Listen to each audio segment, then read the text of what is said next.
بسم اللہ الرحمن الرحیم۔ السلام علیکم دوستو، دنیا بھر کی خبروں میں آج آپ سنیں گے، لیکن اس سے پہلے اگر ہو سکے تو لائک اور سبسکرائب کا بٹن ضرور دبا لیں، شکریہ۔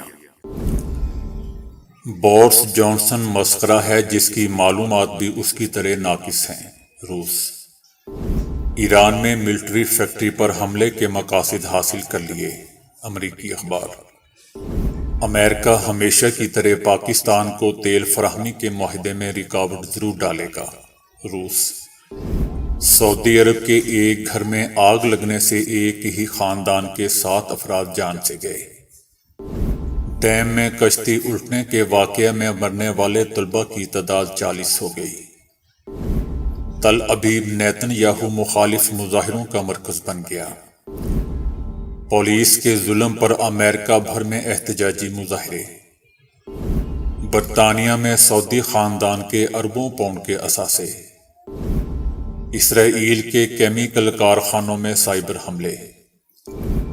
میں ان پڑھ ہوں لیکن اپنی بیٹیوں کو افسر بنا دیا، ایک کسان۔ تو آئیے چلتے ہیں خبروں کی ڈیٹیل کی طرف۔ یوکرین میں روسی فوجی آپریشن کے تقریباً 1 سال بعد سابق برطانوی وزیر اعظم بورس جانسن نے ایک دستاویزی فلم میں انکشاف کیا ہے کہ ان کی گزشتہ سال روسی صدر پوٹن کے ساتھ ہونے والی طویل اور حیرت انگیز گفتگو میں صدر پوٹن نے انہیں میزائل مار کر جان سے مارنے کی دھمکی دی تھی۔ بورس جانسن نے اپنی گفتگو میں واضح کیا کہ انہوں نے روس کے سربراہ کو مغربی پابندیوں کے بارے میں خبردار کیا تھا۔ جانسن نے انکشاف کیا کہ صدر پوٹن نے یوکرین میں روسی فوجی آپریشن کے آغاز سے پہلے انہیں کس طرح سے دھمکیاں دی تھیں، اور ان سے کہا تھا کہ بورس، میں نہیں چاہتا کہ آپ کو نقصان پہنچے، آپ کو یہ علم ہونا چاہیے کہ میرا میزائل تمہیں 1 منٹ کے اندر ختم کر دے گا۔ صدر پوٹن نے گفتگو کے دوران جانسن سے کہا کہ بورس، آپ کہہ رہے ہیں کہ مستقبل قریب میں یوکرین نیٹو میں شامل نہیں ہوگا، اس کی زمانی مدت کے بارے میں کیا بات کی جا رہی ہے؟ جانسن نے جواب دیا کہ ٹھیک ہے، اس کا مستقبل قریب میں نیٹو میں شامل ہونے کا کوئی منصوبہ نہیں ہے، اور آپ یہ اچھی طرح جانتے ہیں کہ یوکرین میں خصوصی فوجی آپریشن کا انعقاد ایک مکمل تباہی ہوگا، اور وعدہ کیا کہ لندن یوکرین کی مدد کرے گا۔ جانسن کا خیال ہے کہ اس معاملے پر جرمنی اور فرانس کے موقف کی وجہ سے یوکرین کا نیٹو سے الحاق ناممکن تھا۔ دوستو، اس وقت مغربی ممالک نے یوکرین کا ساتھ دیا ہوا ہے۔ یوکرین کو ہتھیاروں اور ساز و سامان سے نوازا جا رہا ہے اور روس پر سخت پابندیاں عائد کی جا رہی ہیں، جس نے اسے ایران اور شمالی کوریا کو پیچھے چھوڑتے ہوئے دنیا کا سب سے زیادہ سزا یافتہ ملک بنا دیا ہے۔ بورس جانسن نے مزید کہا کہ یوکرین پر روس کے متوقع حملے سے مجھ سمیت تمام ہی عالمی قوتیں خبردار کر رہی تھیں، اور ان دنوں میرا یوکرین آنا جانا لگا ہوا تھا، اور تب صدر پوٹن نے روسی فوج کو حکم دیا کہ برطانوی وزیر اعظم کو اگر یہاں دوبارہ آئے تو اس کو میزائل حملے میں مار دو۔ بورس جانسن نے کہا کہ انہیں اس دھمکی امیز ہدایت کی خبر روس کے یوکرین پر 24 فروری 2022 سے ایک روز پہلے ملی تھی۔ مجھے مطلع کیا گیا کہ روسی صدر نے کہا ہے کہ بورس جانسن کو مارنے میں صرف 1 منٹ لگے گا۔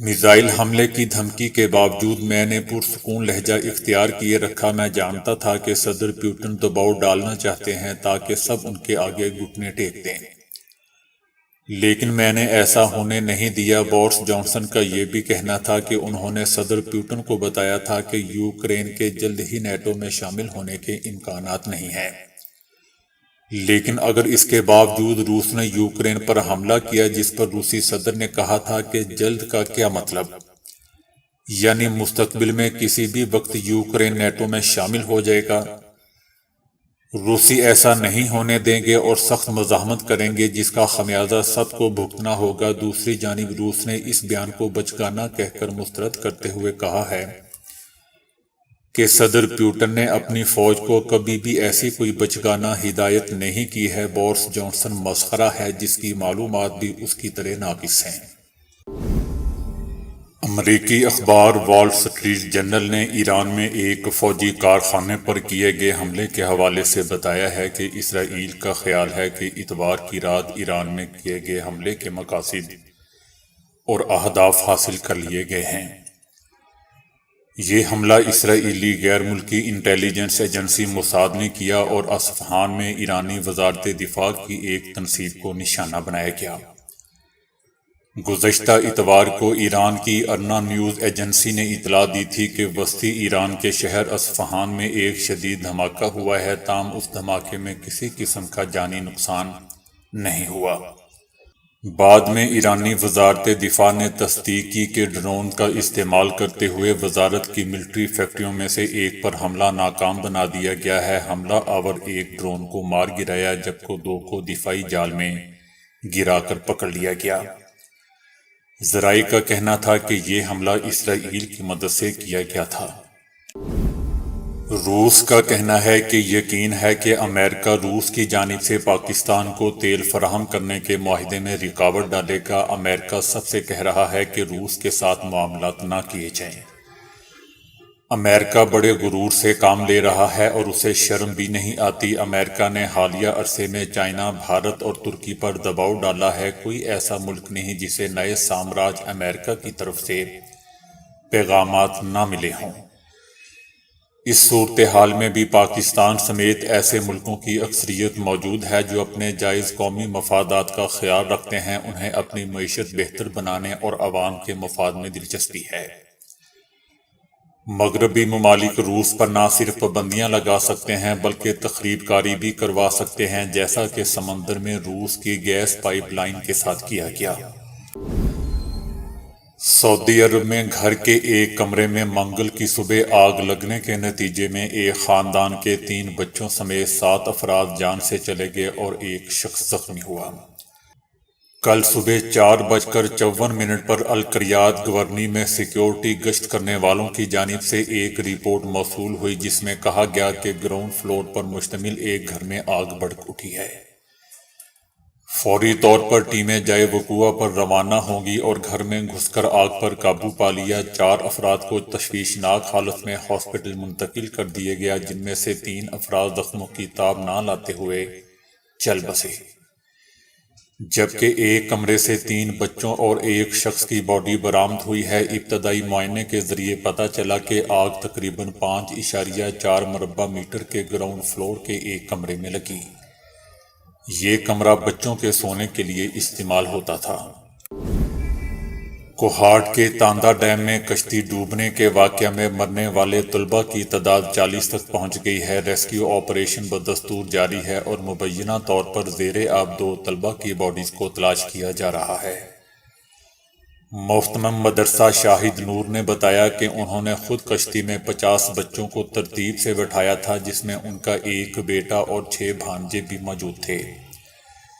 شہید ہونے والوں میں میرا بیٹا محمد طلحہ اور میرے بھانجے بھی شامل ہیں۔ خیبر پختونخوا کی نگراں حکومت نے کشتی ڈوبنے کے واقعہ کا نوٹس لے لیا تھا۔ تل ابیب اور مقبوضہ فلسطین کے مختلف علاقوں میں نیتن یاہو کے خلاف پھر وسیع مظاہرے ہوئے ہیں۔ لاکھوں صہیونی نیتن یاہو اور ان کی انتہا پسندانہ طرز حکومت کے خلاف سڑکوں پر نکل آئے اور اعلان کیا کہ حکومت گرانے تک مظاہروں کا سلسلہ جاری رہے گا۔ بتایا جا رہا ہے کہ ہفتے کے دن ہونے والے مظاہروں سے نیتن یاہو بری طرح پریشان ہیں اور حکومت گرنے کا خطرہ ایک بار پھر ان کے سر پر منڈرا رہا ہے۔ دسیوں ہزار صہیونیوں نے سڑکوں اور چوراہوں پر اکٹھا ہو کر نیتن یاہو کے فوری استعفے کا مطالبہ کیا۔ نیتن یاہو کی انتہا پسندانہ پالیسیوں کے خلاف گزشتہ 21 جنوری کو ہونے والے مظاہروں میں 1,10,000 صہیونی شامل تھے۔ قابل ذکر بات دوستو یہ ہے کہ نیتن یاہو کی کابینہ کی جانب سے عدالتی نظام میں تبدیلی کے مسودوں کو مظاہروں کی ایک اور وجہ قرار دیا جا رہا ہے۔ امریکہ کی مختلف ریاستوں اور شہروں میں احتجاجی مظاہرے کیے گئے ہیں۔ امریکی پولیس کے ہاتھوں مارے جانے والے ایک سیاہ فام شہری کی تصویر منظر عام پر آنے کے بعد امریکہ کے مختلف شہروں میں ہزاروں لوگ سڑکوں پر نکل آئے۔ جہاں لوگوں نے پولیس اسٹیشن کی طرف مارچ کیا۔ ریاست کیلیفورنیا کے شہر آکلینڈ میں بھی ہزاروں افراد نے مظاہرہ کر کے ان پولیس اہلکاروں کے خلاف قانونی کارروائی کیے جانے کا مطالبہ کیا۔ پولیس نے ایک بیان میں اعلان کیا ہے کہ پولیس اہلکاروں کے اس خصوصی دستے کو معطل کر دیا گیا ہے جو مارنے میں ملوث تھا۔ پولیس کا کہنا ہے کہ اس دستے میں 5 پولیس آفیسر شامل تھے۔ ایک برطانوی اخبار نے لکھا ہے کہ سعودی عرب اور متحدہ عرب امارات سمیت خلیج فارس کے عرب ممالک کے شاہی خاندان انگلینڈ میں 1 ارب پاؤنڈ سے زیادہ کی جائیداد کے مالک ہیں۔ برطانوی اخبار گارڈین کی تحقیقات میں متحدہ عرب امارات اور سعودی عرب میں حکمراں خاندانوں کے ارکان کی جانب سے ریل اسٹیٹ کے شعبے میں اربوں ڈالر کے اثاثوں کے ذریعے کرپشن اور غیر ملکی عدالتی حکام کے ذریعے رجسٹر کے حقائق سامنے آئے ہیں۔ تحقیق سے پتہ چلا ہے کہ خلیج فارس کے عرب ممالک میں شاہی خاندان برطانیہ میں غیر ملکی اداروں کے ذریعے 1 بلین پاؤنڈ سے زیادہ کی جائیداد کے مالک ہیں۔ سعودی شاہی خاندان کے ایک اور رکن شہزادہ ترکی بن سلمان ال سعود ہیں جو سعودی عرب کے بادشاہ کے نویں بیٹے اور سعودی ولی عہد شہزادہ محمد بن سلمان کے بھائی ہیں۔ ان کی 18 جائیدادیں ہیں۔ برطانوی اخبار نے انگلینڈ میں تقریباً 200 جائیدادوں کی فہرست جاری کی ہے جن میں لندن میں ہوٹل، محلات اور اہم علاقوں میں ولاز شامل ہیں جو خلیج فارس کے عرب ممالک، متحدہ عرب امارات، سعودی عرب میں شاہی خاندانوں کے چند افراد کے مالک ہیں۔ غاصب صہیونی اسرائیلی حکومت کے کیمیکل مواد بنانے والے کارخانوں پر سائبر حملہ ہوا ہے۔ یہ سائبر حملہ قدس الیکٹرانکس ڈویژن نامی گروہ نے انجام دیا ہے۔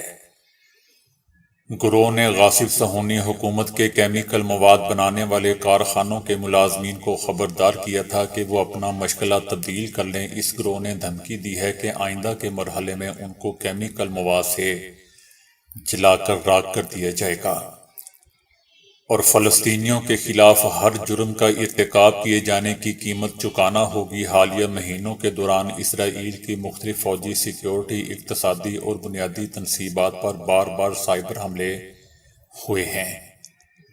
حملے اب طاقتور اور شدید حملوں کی جنگ میں تبدیل ہو چکے ہیں اور ان حملوں سے اسرائیل کے سیکیورٹی استحکام کا بھرم ٹوٹ کر چکنا چور ہو چکا ہے۔ میں ان پڑھ ہوں لیکن اپنی بیٹیوں کو افسر بنا دیا۔ بچپن میں اسکول جاتا تھا لیکن پھر کھیتی باڑی کرنی پڑی۔ میری بیوی تو کبھی اسکول ہی نہیں گئی، لیکن ہم دونوں نے بیٹیوں کو پڑھانے کے لیے کڑی محنت کی اور بالآخر انہیں سرکاری آفیسر بنا دیا۔ یہ کہنا ہے دوستو بھارت میں راجستھان سے تعلق رکھنے والے مقامی کسان سہارن کا، جن کی 5 بیٹیاں ہیں اور کوئی بیٹا نہیں ہے۔ البتہ انہوں نے کبھی اس بات کا شکوہ کیے بغیر اپنی توجہ بیٹیوں کی تعلیم پر مرکوز رکھی، جس کا نتیجہ یہ نکلا کہ آج ان کی 5 بیٹیاں افسر بن کر کامیاب اور عزت کی زندگی گزار رہی ہیں۔ ان 5 بہنوں کا کہنا ہے کہ وہ اگرچہ غریب تھی لیکن اپنے ماں باپ کو محنت کرتے ہوئے دیکھ کر ان میں بھی احساس ذمہ داری پیدا ہو گیا تھا، جس کی وجہ سے انہوں نے دل لگا کر پڑھائی کی تاکہ ایک دن ماں باپ کو ان کی محنت کا صلہ دے سکیں۔ ہم جو بھی ہیں والدین کی بدولت ہیں۔ بیٹیوں کے ماں باپ کا کہنا تھا کہ انہیں اپنی بیٹیوں پر فخر ہے جنہوں نے خاندان کے لڑکوں کو مات دیتے ہوئے قابلیت سے اپنا نام سب سے اوپر رکھا، جبکہ ان کی بیٹیاں اپنی کامیابی کو والدین کی محنت کا نام دیتی ہیں اور شکریہ ادا کرتی ہیں کہ انہوں نے لڑکیاں ہونے کے باوجود انہیں کبھی کسی چیز سے نہیں روکا۔ تو دوستو ابھی کے لیے اتنا ہی۔ ویڈیو کو لائک اور شیئر کرنے کا بہت بہت شکریہ۔